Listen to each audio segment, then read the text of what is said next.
Hey everyone, gather around. Let's talk about Moses. This guy was living the good life as an Egyptian prince. Talk about fancy chariots and all-you-can-eat grapes. But then, plot twist, he finds out he's actually Hebrew. His people are slaves. Not cool, right? So Moses decides to do something about it. He goes to Pharaoh, who's basically the king, and says, "Let my people go." Spoiler alert.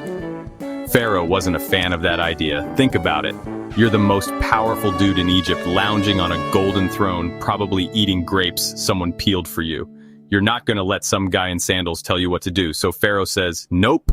And that, my friends, is where the fun begins. Pharaoh's no was like hitting the start button on the worst game show ever. The plagues. First up, the Nile River turns to blood. Imagine going for a morning swim, and bam, you're in a giant bowl of borscht. Yuck. Then came the frogs, everywhere. Ribbit, they were in your bed, in your bread, probably even in your chariot cup holders. But wait, there's more. Lice, flies, diseased livestock, you name it, Egypt got it. It was like a biblical version of those infomercials where they're like, but wait, there's more! Pharaoh was all, okay, this is getting ridiculous. But then the hail started. And not just any hail, we're talking golf ball-sized ice bombs from the sky. Ouch, even my insurance wouldn't cover that kind of damage. After the hail came the locusts, those little guys who eat everything in sight. Then total darkness for 3 days. Talk about a mood killer.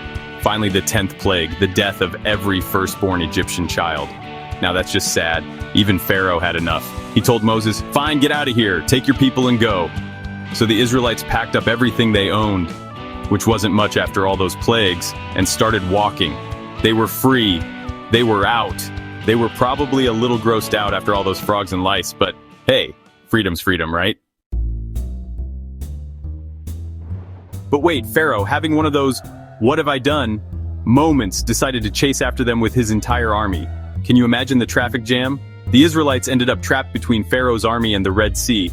Talk about a bad day. Just when things looked bleak, Moses did something amazing. He raised his staff and the Red Sea parted. The Israelites walked through on dry land, which is pretty much the coolest party trick ever. Pharaoh's army, being a little less observant, followed right behind them. But guess what? The sea closed back up, and let's just say those chariots didn't float. The Israelites were officially free. They danced, they sang, they probably even had a barbecue or two. After all, they had a lot of celebrating to do. And that, my friends, is the epic, slightly gross, but ultimately awesome story of Moses and the 10 plagues.